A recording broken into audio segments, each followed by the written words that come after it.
The Philadelphia Phillies are 2008 World Champions of baseball. The Philadelphia Eagles are Super Bowl champions. Eagles fans everywhere, this is for you. Now entering the game for Philly Pressbox Radio, Bill Furman and Jim Chet Chesko.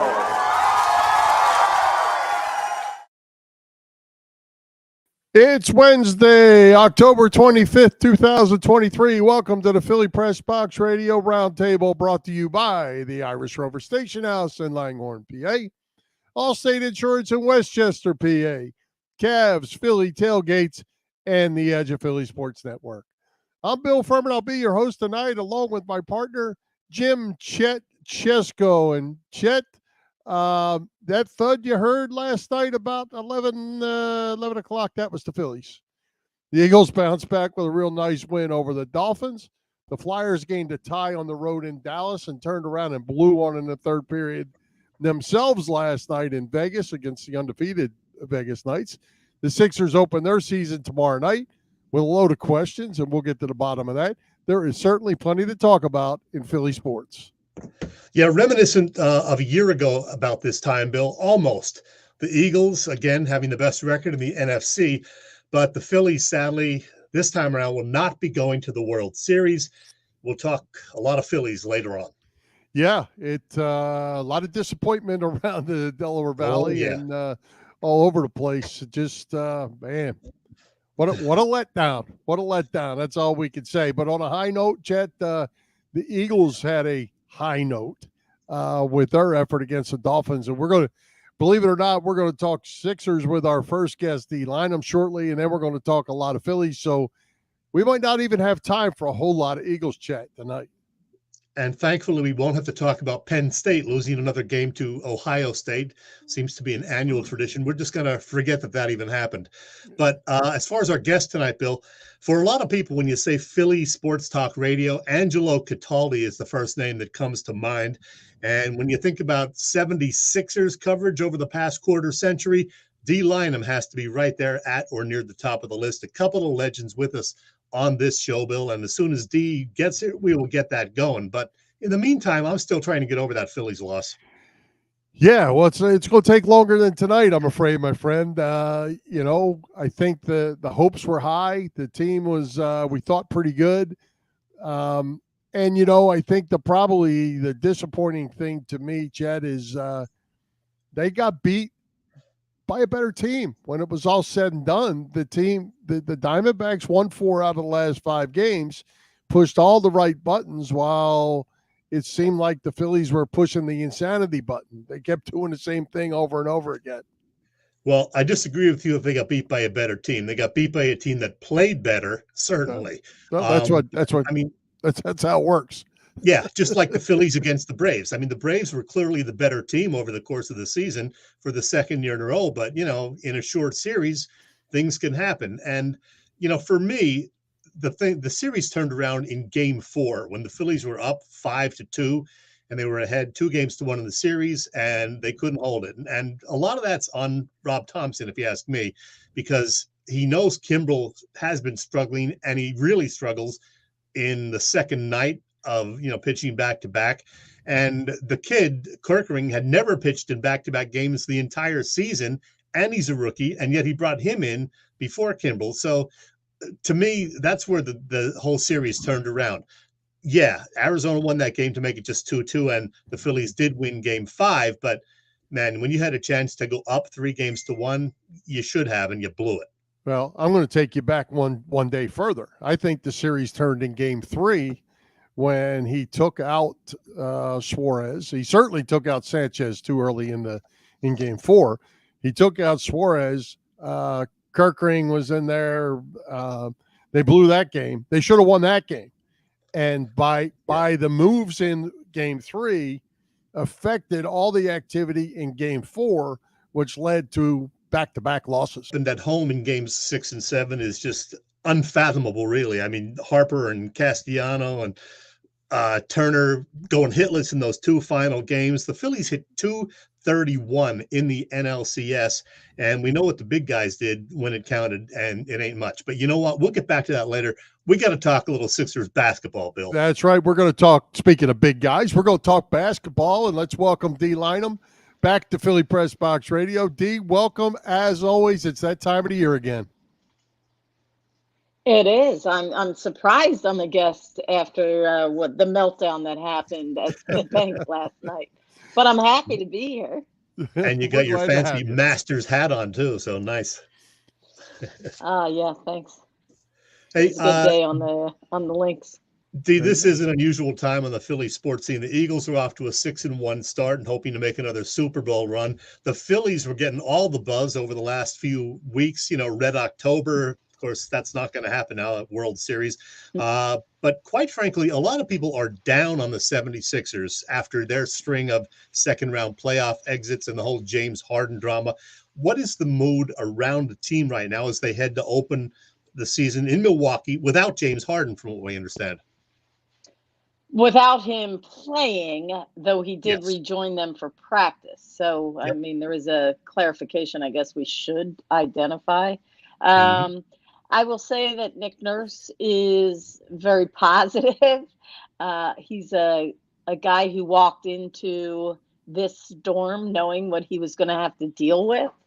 And I don't think it's unlike what he walked into in Toronto when he became a head coach and the whole trade DeMar for Kawhi. Kawhi didn't want to be in Toronto. Kyle Lowry didn't like that DeMar was traded. It was his best guy. Ibaka became a sixth man. You know, so he's prepared for the storm that he's in right now. And it is a storm. And how it resolves itself or when the storm ends, I don't know what that will look like. But I think they have enough pieces. Yeah, look, going up against Milwaukee on opening night, I think Milwaukee's the better team. They obviously have made some changes also, but they have their key guy in Giannis. Now, some would say we have our key guy in Joel, but I don't feel the same about saying that a glue guy in one versus the other are equal. The social media being what it is, you can't take much of it for truth necessarily, but a lot of rumors floating around about the Knicks wanting to make a package for Joel Embiid. Anything to that, you think?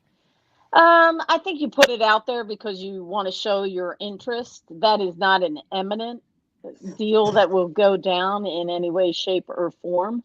I think it's something that you float out there because you know there's already a problem with the Harden situation. And if you resolve the Harden situation and end up with less, or you end up with assets that are for development, at some point you realize that this is not a championship team. And so then that becomes something that you might pursue because Joel would like you to pursue it. And you realize you cannot build a contender with what you currently have. And now I have to go down that road again. I don't want to spend too much time on James Harden because we don't know how it's going to play out. But what do you see happening with this guy? He doesn't want to be here. He's got a fractured relationship with Daryl Morey, he says. What do you see happening? And how long can they have him around when he's in this mental state? Well, I will tell you, I mean, I've been there when he's in the gym and he does put in the work. Then he left for a while. I do think it's a cat and mouse game. I think James is a guy who is not interested in losing money every night. So the fact that they're not going to take him on this trip for Milwaukee and Toronto, then he's not the one getting fined for that because he showed up and I'm ready to play again. They're the ones making that decision so he doesn't lose money in this. And so it becomes this back and forth. Unfortunately, Nick Nurse is caught in the middle of it. He doesn't, and James doesn't have any bad feelings towards Nick Nurse because Nick to him was not part of what went down. His problems are with the front office. He no longer talks to Daryl Morey. Any communication that happens does go through Elton Brand. He does talk to Nick Nurse when he's in the gym, but Nick's not part of what's happening on the outside. So yeah, it's not like the Ben Simmons, because Ben was a different scenario and handled his in a different way, but it has a lot of the same disruptive, disturbing parts of it. Yep.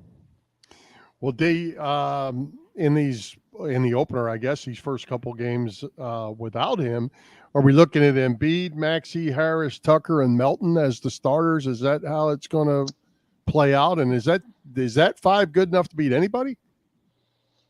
Good enough to beat anybody. No, Almost anybody. No. It can compete against people for sure. No, absolutely. I mean, I flat out asked Nick Nurse last week, like, can you share what this rotation is going to look like? And he honestly did not know.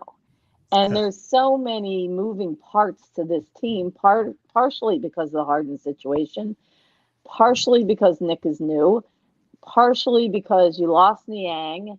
You bring in a Kelly Oubre. You have these four centers, none of who can be stretch fours, which is ridiculous to me. The only guy who really could be a stretch four is Paul Reed, and they may eventually go to that. But right now, he's going to be your backup five. It's not a great out of the gate situation. But do they have enough talent to beat some of those lower teams? Of course.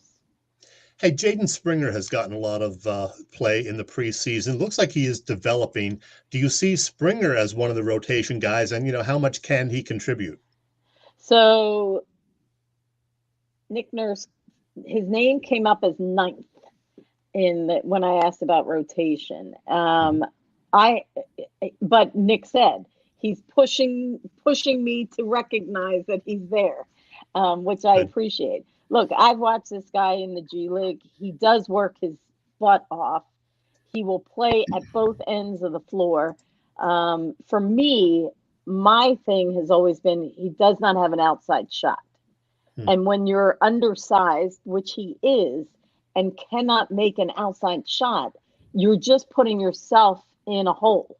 And, last year he finally got over 30% from three. I'm not saying you have to live and die at the 3-point line, but you have to be able to make a shot. Like 20-something% is not good enough. And, in the open floor, I get it. He'll get up. You'll see him. I mean, he has incredible hops. He'll block shots. He gets steals. He'll keep people in front of him.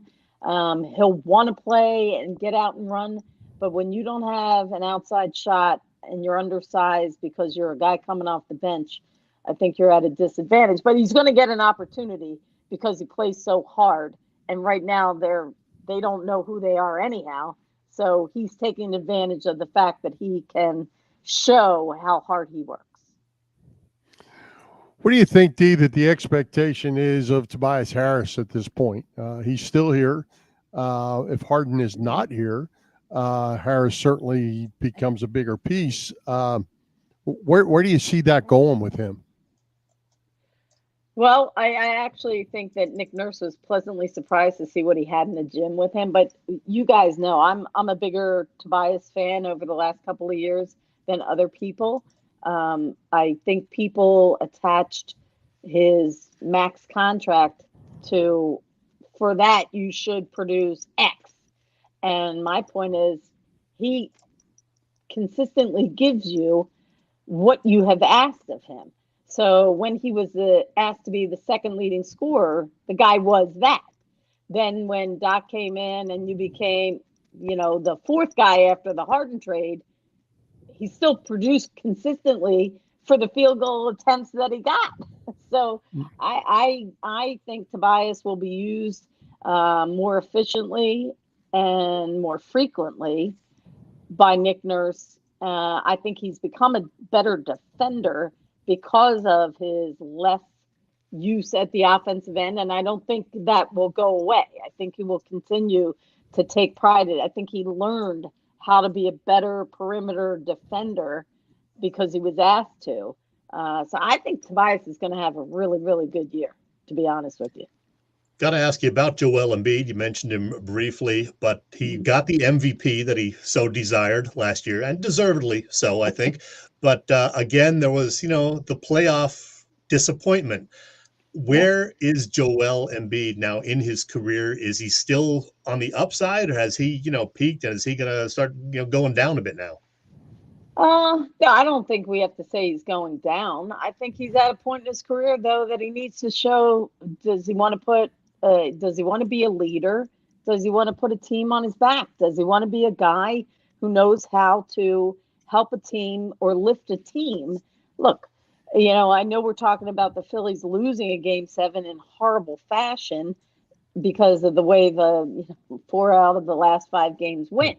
But if you don't learn about leadership in a Bryce Harper, if you don't learn about when times are tough, Jalen Hurts is not having the same year he had a year ago, but he still finds a way to want to help his team win. Now, I'm not saying Joel doesn't want to help, but I'm saying leadership needs to be shown, right? I understand that the MVP, even though he said it wasn't the most important thing, it was the most important thing to him last year. It was. And that's now done. So show me that when times are tough, you're willing to be the person. And I understand that it's a little more difficult when you don't have the ball in your hands, right? So a Jalen has the ball in his hands. A point guard has the ball in his hands. But you know what? People pitched around Harper. So he would like to help his team. Now, last night was different, but pitching around. But he's still the guy. You feel it. You see it. And I think that's the biggest thing that Joel needs to be this year. He needs to show that he wants to be part of a system that Nick Nurse has put in place. He wants to do the things that are asked of him and show that you're the man. We know you're the MVP. Now be the man. Yep. I'm with you. I've been saying that all along. And I think another great examples that you gave there is right there in the NBA when it got to the finals last year, and Josic put that team right on his shoulders and was not going to be denied. Yeah. You didn't give me the MVP, but I'm the guy. And don't get me wrong. It's not easy, and I'm not asking the person to do it all by themselves. Michael Jordan couldn't do it without Scottie Pippen and those other role players. So I'm not asking you to do it by yourself, but we all can identify and recognize what it looks like when somebody is the leader of a group. And that is not what he has looked like. The last thing, we would normally ask you for a prediction, but it's almost impossible to predict this year because of the whole Harden situation. I guess my only question is, can the Sixers, even with a healthy Harden who wants to be here, could they compete with the Celtics and Bucks or not? I think both of them have gotten better, but that's on paper. We have to see how that plays itself out. I do like the changes both of those teams made. I find it fascinating. Boston was kind of forced with contract situations to have to make changes that I don't think they necessarily would have wanted to make, liking their team. Yeah, Marcus Smart was a huge part in the heart of that group. But then you go and get a Drew Holiday. Are you kidding me? Oh, my God. So I would put the two ahead of the Sixers, but more so because I don't know who is the leader of this team in our city that wants to say, come on, we are every bit as good as those guys. I don't know who that is yet. I hope it comes to, I am looking forward to watching Nick Nurse and his coaching and to see what that looks like. Mm-hmm. All right, Dee. Well, I think we have used up all of our time already, and we certainly appreciate it. We'll get you back. How about here in a little while once we figure out what the whole Harden thing is going to be, and we'll see where direction this team's going. You can help us out then. I totally would love it. All right. Thank you, Dee. Thanks, Dee. Appreciate it. Take care. Have a great night. Thank you for having me. You bet. Hey, Chet, we've reached fall. We're headed toward winter. Gas prices are down for a minute, and hopefully they stay that way. But, hey, it's time you can save even some more money with Allstate's pay-as-you-go auto insurance. Yeah, Bill, Allstate's pay-as-you-go auto insurance puts you in control. You only pay for the miles you drive with the same full coverage that a traditional policy offers. Pay-per-mile insurance gives customers greater control over their insurance costs. See how much you can save with pay-per-mile car insurance by calling your local agent. You know who it is in Westchester, Pennsylvania. Anyway, it is Dave Lavoie. Call Dave at 610-430-0700. Once again, 610-430-0700.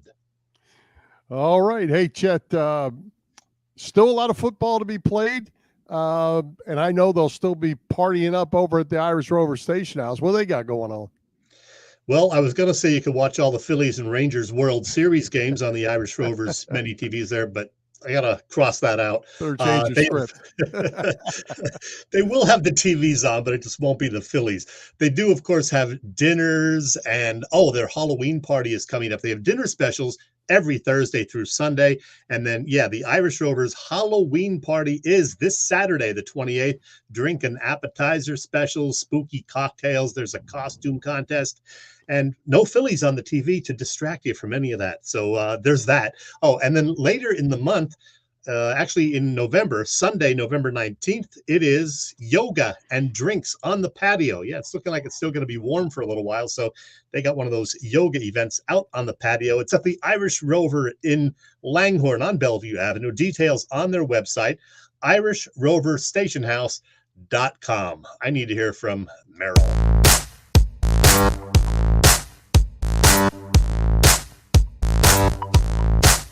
Hi, football fans. This is Merrill Reese, and you're listening to Bill and Chet on Philly Pressbox Radio. It's good!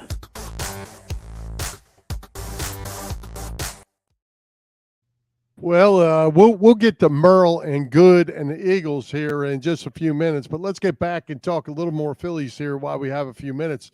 You started to mention about the last two games, and I think it can't go. And you mentioned Rob Thompson, and I gotta agree 100% with you. I think what we learned a lot here was the Diamondbacks adjusted. They adjusted on the mound. They had a plan on the mound. They had a plan at the plate. Singles were killing them. Rallies were killing the Phillies, and they had a plan on the bases. The Phillies did not do any of those things.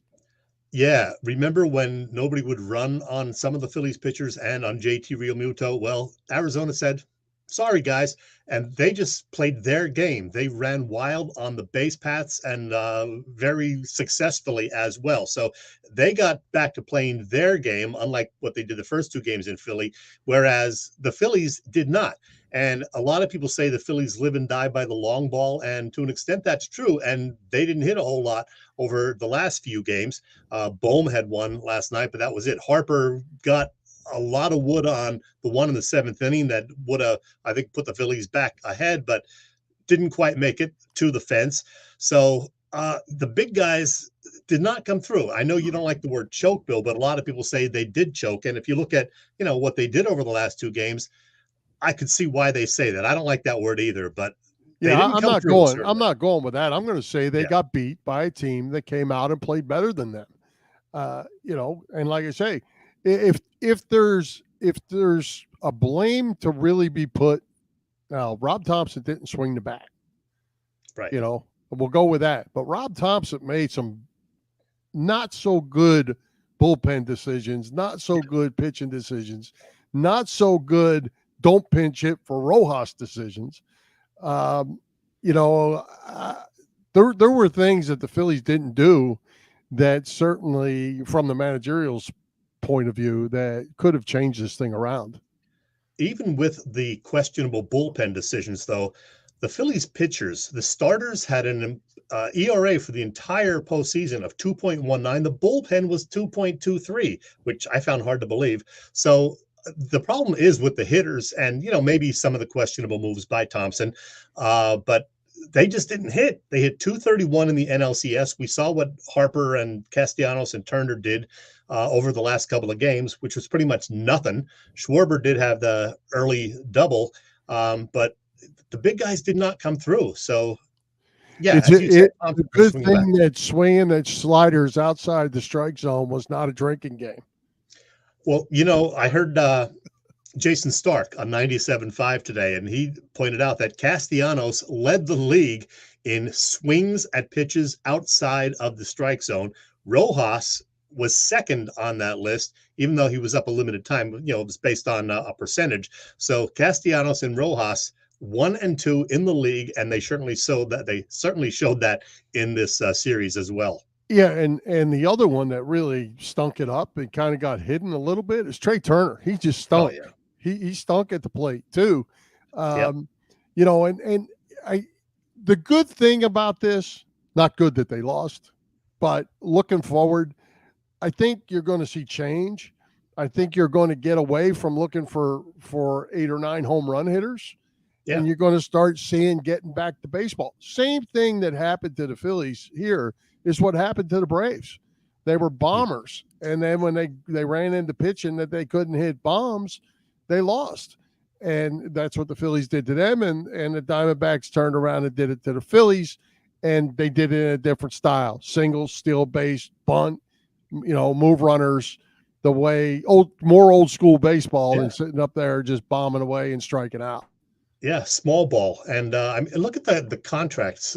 Their roster, their salaries were well less than half of what the Phillies were.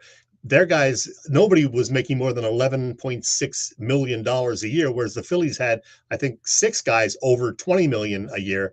But that doesn't matter when you play the game on the field, and they played it the right way. Yeah, there was a lot of small ball, and it worked for them, and the Phillies had no answers.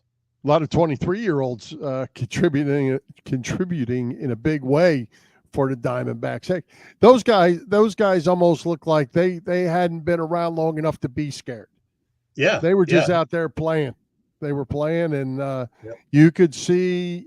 And I'm another one. I don't like that C word. I'm not going to use it. But the one thing that you do when you get in that situation is you're squeezing that bat a little bit tighter. You're trying a little bit harder. No one, Castellanos doesn't want to go up there and go 0 for 24 with 12 strikeouts. He doesn't want to do that. He's a pro. But you start trying a little bit too hard, and when you're trying too hard, bad things happen again. It doesn't get better that way. So, tough way to go out. That's for sure. Harper had 0 hits in the 4 losses. For the entire series, Harper hit only 217. Turner hit 200. Castellanos, who homered in his very first at bat, and then 0 for his next 23, hit 0-42. So those 3 big guys did not come through at all. Yeah. And I think you also have to go back to Craig Kimbrell. I think we knew through the last 8 weeks, that his arm was dead. Yep. He struggled mightily down the stretch, and he got in. The guy's a Hall of Famer probably, but he gets into this situation, and he couldn't get anybody out. Kirkring was in over his head. He should have never been on that roster. Everybody got excited because he struck out the side in his first outing. Not the place for him to be. The lights were just a little too bright for him. He might be a future star. Yeah. One of the criticisms of Rob Thompson is that he's a little too loyal to his guys. So he was unwilling to, make changes in the batting order in the postseason. He was unwilling to not go to Craig Kimbrell just because, Kimbrell was an all-star who did a lot for the team during the season. But, anybody with eyes could tell that Kimbrell was pretty much shot by the time we got to the NLCS. And Thompson, I think, to a fault, was just too loyal. Yeah, I think you're right. And, and one final comment on that. The best right-hander he had out there was Hoffman. Yeah. And he was using him in the 3rd inning, the 5th inning, in situations. He needed outs in the 3rd or 5th inning, but maybe that was where Dominguez could have been, and then Hoffman could have been there to get the final outs when they needed them. Bill, on our show next week, we're going to get into the whole autopsy thing and the future thing as far as, what's going to happen, who's going to stay, who's going to go, what do the Phillies need to do. So that'll be a prime topic for next week's show. All right. Well, in the meantime, let's squeeze in just a few minutes of Eagles talk, Chet. Nice bounce back win over the Dolphins on Sunday night. Fantastic defensive effort against the high-flying Dolphins. Yeah, they looked really good. Primetime game, and the Eagles certainly came to play. The defense looked terrific. Jalen Hurts, I thought, had a real good game other than the fumble. So he made some real nice throws. And A.J. Brown is just incredible. He is on quite a streak right now with these 125-yard plus receiving games. Yeah, well, I think of the 17 points, I think 10 of them were on Hurts. One was the fumble, and one was the interception. Yep. So only 7 points given up. Nice drop by Tyreek Hill. Certainly helped when at the time when the game was close. Tyreek Hill is really good too.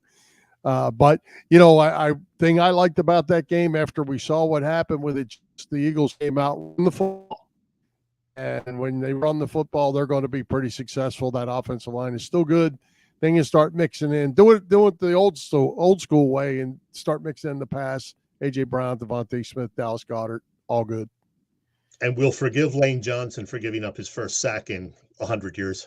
Yeah, I'm going with it. Lane was maybe 70% healthy in that game, just because I really tried to spend a lot of time watching him. He did give up that sack, but he was blocking, but he wasn't moving his feet. He was just trying to get his body in position, because I think that ankle was, was really a lot worse, and he was gutting through that.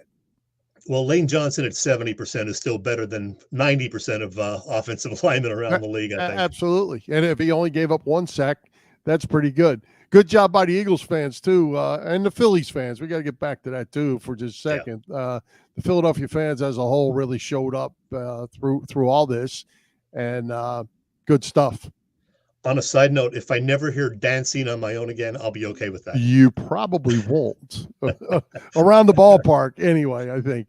What they say, that's now a loser song. So, we're not doing that. But, good stuff. And the Commanders coming up this Sunday. We know that's going to be tough. It always seems to be. Yeah, Washington always plays the Birds tough, and I fully expect that to be the case again this weekend. It is down there, though. Merrill Reese's favorite or unfavorite visiting stadium. He hates going down there to FedEx Field, but I do think the Eagles will prevail. We'll get to our picks later, but always a tough game with those two teams. You bet. All right, let's give a shout out to all the shows over at the Edge of Philly Sports Network this week. The gang has all the bases covered. You can also catch all the action on www.eopsports.com, as well as Edge of Philly Sports on YouTube. You can also find our show on the Philly Pressbox Radio YouTube channel. Help us out by hitting those subscribe, follow, like buttons, and as always, share with your family and friends. As you can see from the graphic, we got something going on every night, talking all things Philly sports. And don't forget, we occasionally get asked about our audio podcast versions of our show. They've pretty much been impossible to find since back in March, but they are now again available on Spotify and on Amazon Music. So if you use Spotify, either the website or the app, you just open that up and you will see the green Philly Pressbox Radio logo, and you'll see some of the recent shows on there. So you can click on those. If you use Amazon Music, meanwhile, well, they're on there as well. Search for Philly Pressbox or Philly Pressbox Radio and look for the green logo, not the red one. That's the older shows from back in March and before that. You will see several of our recent shows on there, like last week's with Frank Close, or the one before that with Bob Kelly and Kate Scott. So we're on Amazon Music and Spotify, and hopefully getting back on Apple Podcasts very soon. So find us. And while you're at it, tell them about Twitter or X. Yes, whatever we are today. and people may know we got hacked several months ago. Someone just stole our old Twitter page, so now we have a new one. It is Philly Pressbox Radio. If you're looking for it, type it in there in the search bar with the spaces, Philly space Pressbox space Radio. And I think for now anyway, it's at Pressbox Guys is what the the is at Pressbox Guys, but you'll see us on there. And that one is our red logo and you and me right above there in the little cover picture. Okay, so I'm not a big X guy or Twitter guy or whatever. So if I went to search, I can just put in Philly Pressbox Radio, not at Philly Guys. Right. But you may see the old one coming up first still. So look for the new one with the red round logo and you and me, our smiling faces in the cover picture. Gotcha. Okay. Hey, PJ sent you a note. I just didn't want this to go by.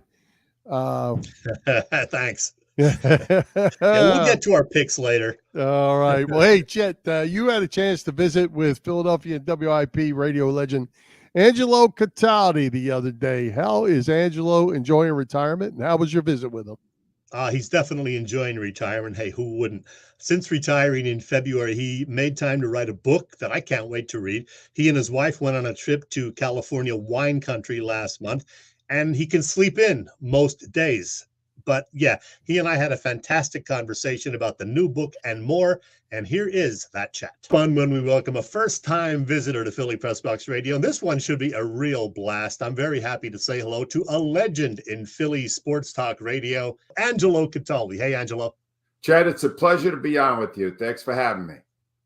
Well, Angelo, we'll talk about your new book, Loud, in just a minute. But after 33 years at WIP, you've been retired from that gig now 8 or 9 months. How is retirement? And do you miss anything about morning talk radio?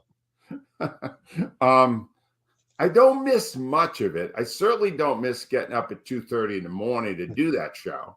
But after 33 years, it takes a little adjustment not to do it anymore. And I got to tell you, Chet, a couple of times this year, the Eagles coaches have frustrated the heck out of me. And I realize after a bad loss like the one with the Jets last week, that it sticks with me more. It was therapeutic to go on the day after an awful game like that loss to the Jets and yell and scream. By 9 o'clock, I felt better. I don't have that outlet anymore, and it's a little bit harder for me. But my day is come and gone, and I accept that fully now. And I'm glad there are other people doing it very capably over at WIP.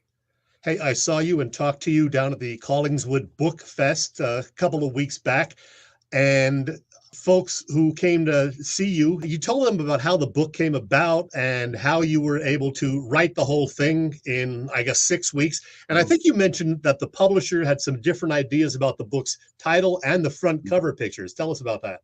All right. Well, I'm glad that you're holding up the pamphlet we handed out at that, because this is a debut. I have not shown this to anyone yet. Ooh. I just got it yesterday. I have the actual book. I got the book. It's out. It's not out, but right. They sent me my first box of them, and it's just thrilling to hold a book in your hand that you wrote. You know, that's like an amazing thing. The process itself, it just became a question of timing for me. One thing I learned from doing WIP for so many years was you got to take advantage of the moment. And the moment for me would be the same year I retired to have the book out. So I went to a lot of publishers and said, I need to publish it this year. I need it out before the holidays. And they all said no, except one, Triumph Publishing in Chicago, which had done a great job with Todd Zalecki's book, Doc, about Bright Holiday. They came to me and we talked, and they understood the immediacy of it, and they agreed to do it. I think you said they wanted you to look like, pensive and just sitting there. Oh, well, here's the story. I mean, having a publisher in the middle of the country, they don't really know me. Exactly. They read the book and they know that I'm kind of loud and demonstrative. They didn't really grasp the need in the book to have me enunciating, yelling and screaming the way I did in the show. So they came to me and they wanted to use a picture from like one of the early shoots I had done for a magazine piece. And I said, that's not really me. Give me a week and I'll get somebody and I'll send you photos that reflect what my 33 years was like. And I got a great photographer, Allison Dunlap in Jersey. She shot it and we got them back to him in 3 or 4 days. And they went, wow, this is definitely better than what we had in mind. So sometimes you got to take control of your own destiny. you know, and exactly. The destiny was, if I wanted the right product out, I had to assert myself, and I did. Hey, Angelo, you were on with your former colleague, Mike Missinelli, on his podcast a couple of times this year, and you guys had a great discussion recently about your on-air persona versus your real-life personality. I think you actually described yourself as highly inept socially in real life, but very, very different on the radio. So who is the real Angelo Cataldi today after 33 years on the radio? Yeah. What happened over that time, Chet, is that my real personality, my off-the-air personality, began to blend with my on-air personality to the point where it almost became indistinguishable, except in social settings. Like on the air, bringing on a caller, I felt totally comfortable in small talk and, you know, really engaging. Not so much in a cocktail hour situation or a wedding or something like that. That never changed. But now they're starting to separate again. And I'm finding more of the serious writer type that I was prior to that. I had worked at the Inquirer and I went to Columbia Journalism School. That personality, that part of my personality seems to be reemerging, which is another way of saying I'm becoming more boring.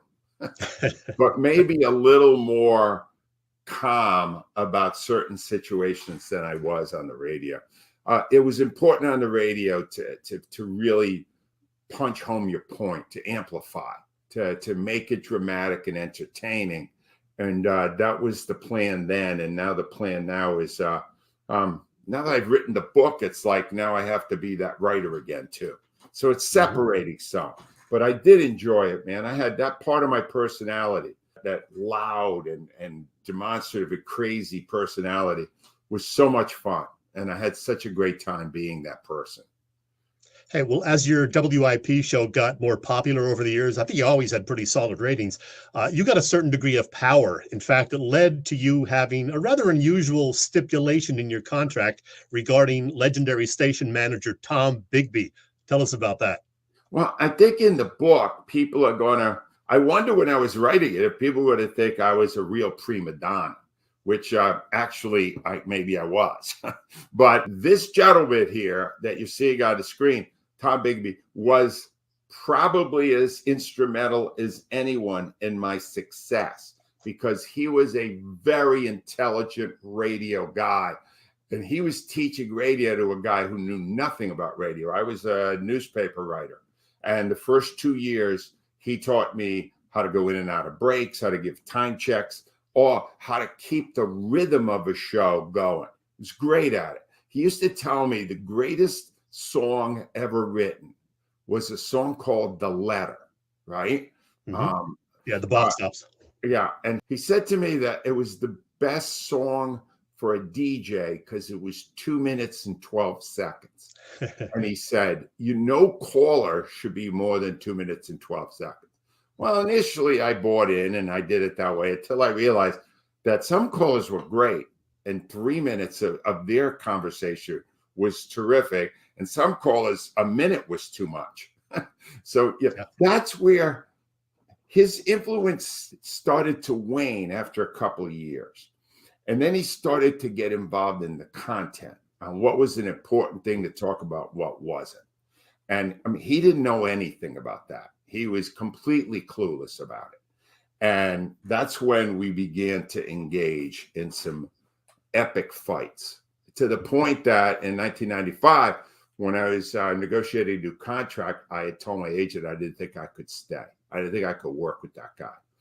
And he said, let me work on this. Maybe I can do something about that. And he put a clause in my contract which said that Tom Bigby, my boss, could not speak to me unless I wanted him to. It was my decision.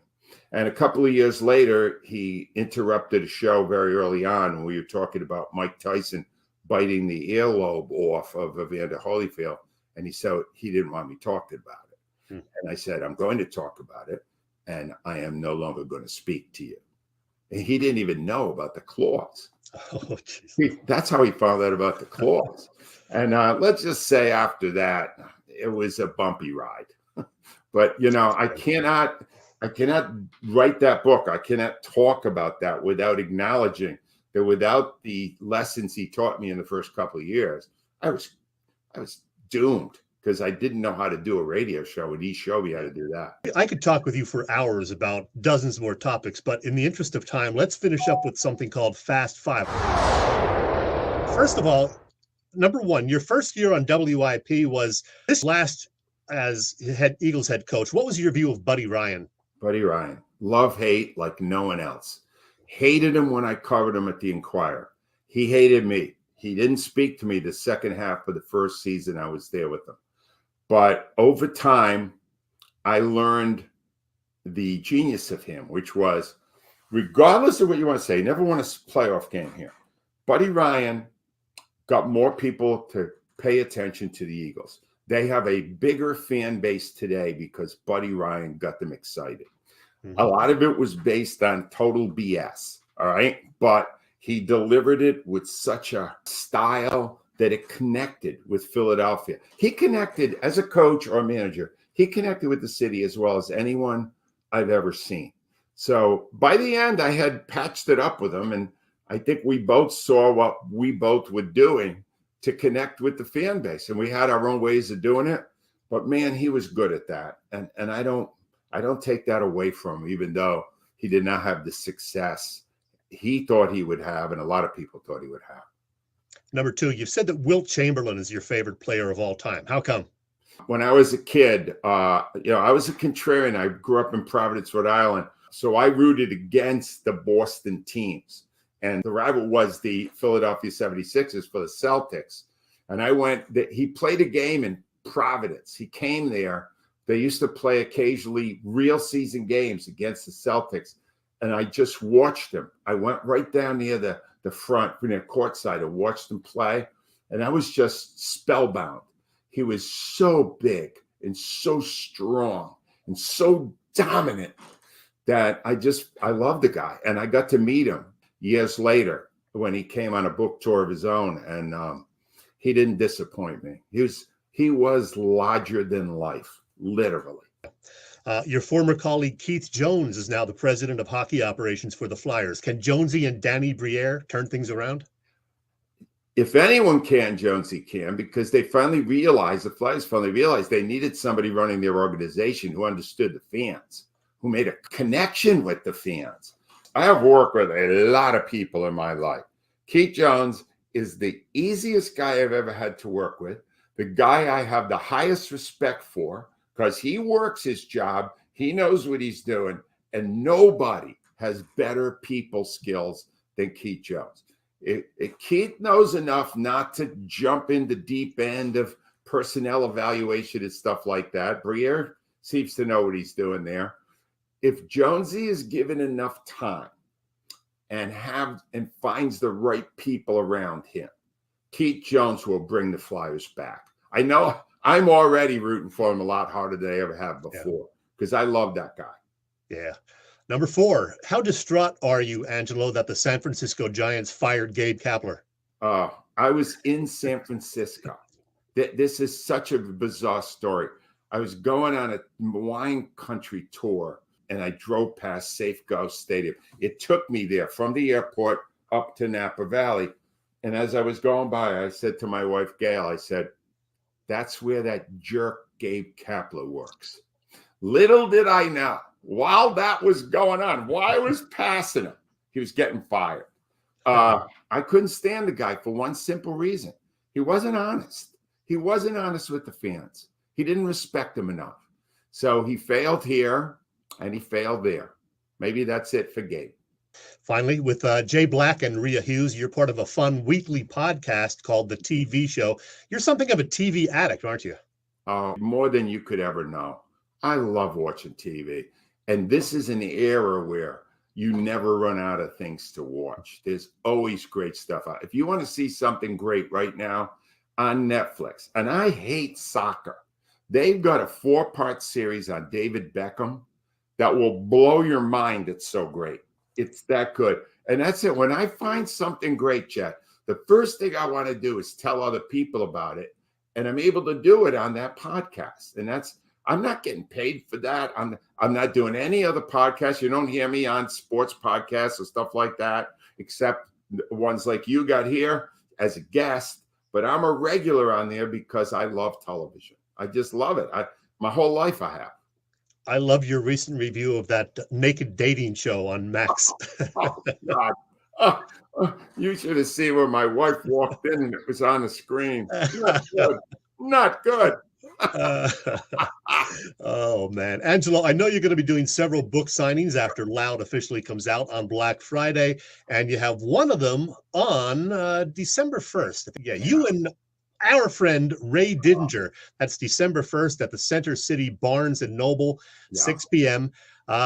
Ray Diddy is one of my favorite people in the world, so I know that is going to be a great evening. It's an honor, and I hope when people are there, they will look at his book, Finished Business, which is one of the best sports memoirs I've ever read in my whole life.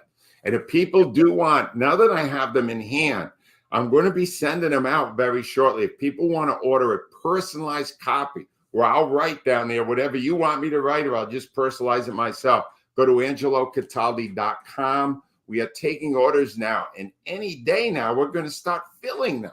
It's so exciting. Yeah, I can't wait. I will definitely be getting a copy. Check out the website, angelocataldi.com, the weekly podcast, the TV show, and be sure to order the book Loud, hitting bookstores everywhere November 28th. Angelo, this was loads of fun. Thank you so much. I'll come back anytime, Chad. I really enjoyed it. Thank you. Well, hey, Chet, that was really good. Angelo was great, man. He was just so friendly, so personable, and I think he really did enjoy himself. How about that? Yeah, and I was sitting there thinking as this was going on, I was thinking we had Mike Messinelli on, and we've had Angelo on, and in both cases, I think what we came out of this with was really good guys. I going in, I didn't necessarily expect though that feel that way, but coming out, I certainly do.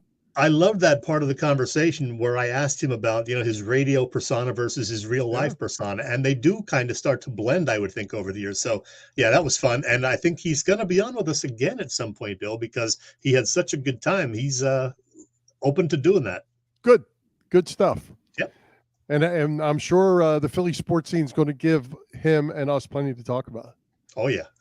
Well, hey, it is prediction time. And, so before we get to this week's picks, how are you, Bob Patrone Jr., Boop to his friends, doing through week 7 on both our picks and our margin of victory pool?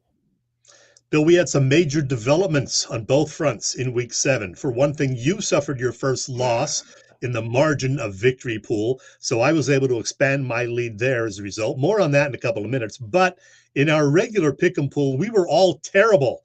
You and Boop were both 1-3. I was a dreadful 0-4. And yes, as PJ and others have pointed out, I picked the Dolphins to beat the Eagles. I'm glad I was wrong, but it cost me. I was 0-4. So for the season there, Boop has now taken over the top spot at 18-10.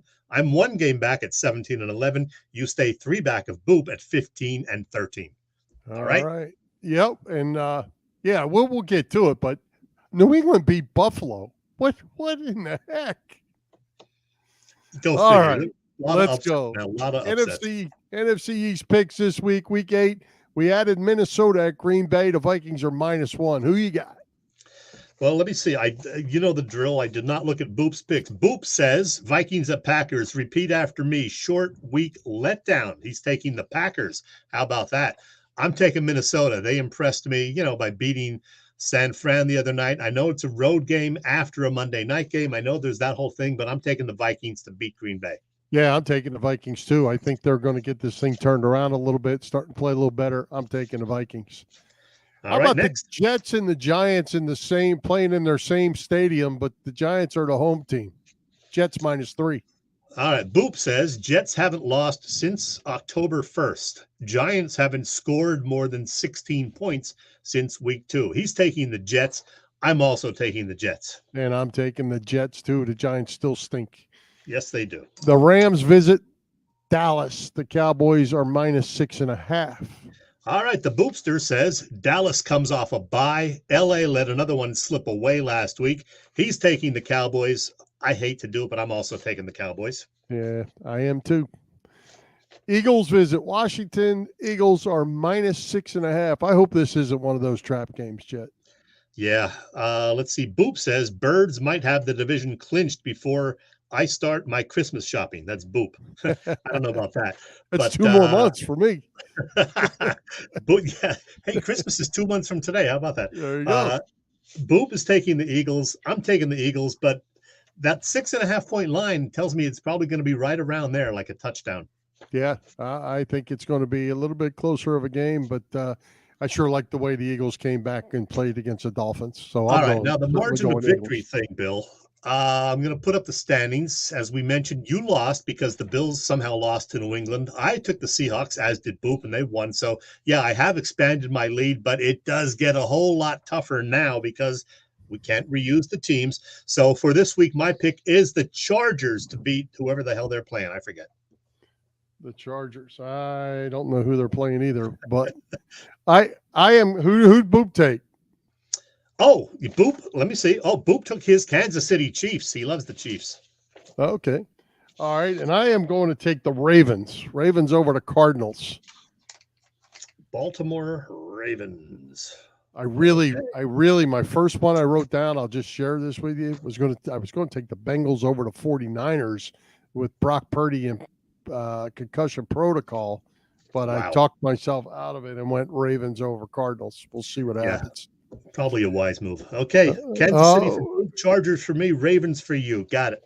All right. Well, Chet, let's get back to it and see what's going on with Bob Cavanaugh and the gang at Cavs Philly tailgates. Well, they've been cooking up terrific catering business for more than 30 years. They're known for their tailgate parties. Cavs is a 3-time winner of Philly Tailgate's Jack Daniels Great American Tailgate Party Contest and a past winner of the Philly Daily News Tailgate Award.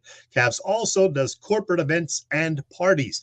And if you check their website, you'll know that they do all the Eagles home games. They just did the Dolphins game this past Sunday.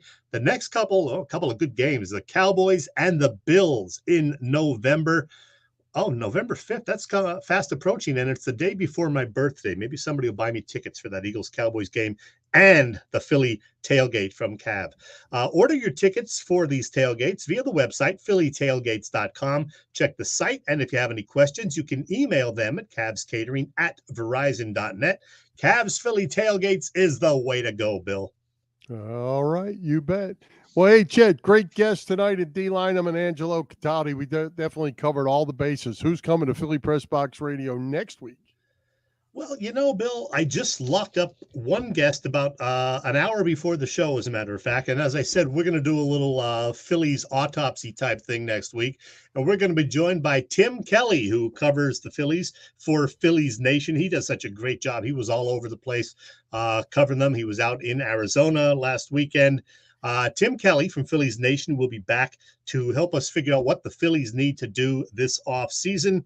And in addition to that, I can't even find my notes. So, I remember. Yes, it's this guy, legendary Philadelphia Flyer, Joe Watson. I will be chatting with him. That one will be taped. Tim will be with us live, but I'll have a taped interview with Joe Watson on the eve of his induction into the Philadelphia Sports Hall of Fame next Thursday.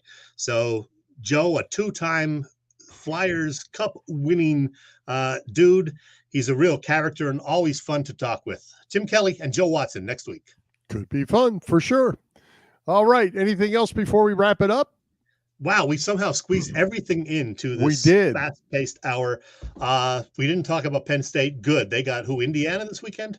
Yes. And then they got Michigan coming up soon at Happy Valley. So hopefully that will go well. Who knows? All right, let's wrap this thing up. Let's thank tonight's special guests, Dei Lynam and Angelo Cataldi, our sponsors, the Irish Rover Station House, Cavs Philly Tailgates, PPCC 118 Raz Room, and Dave Lavoie of Allstate Insurance in Westchester, PA. For Jim Chet Chesko, this is Bill Furman. We hope you enjoyed the show. We'll join Philly Pressbox Radio next Wednesday, November the 1st already at 7 p.m. You can see us live on Facebook, listen to our website one day. PhillyPressboxRadio.com, on Google Podcasts, Apple Podcasts, iHeartRadio, and all the others. High hopes, Philadelphia sports fans, and go Birds. And happy Halloween also. Happy trails to we meet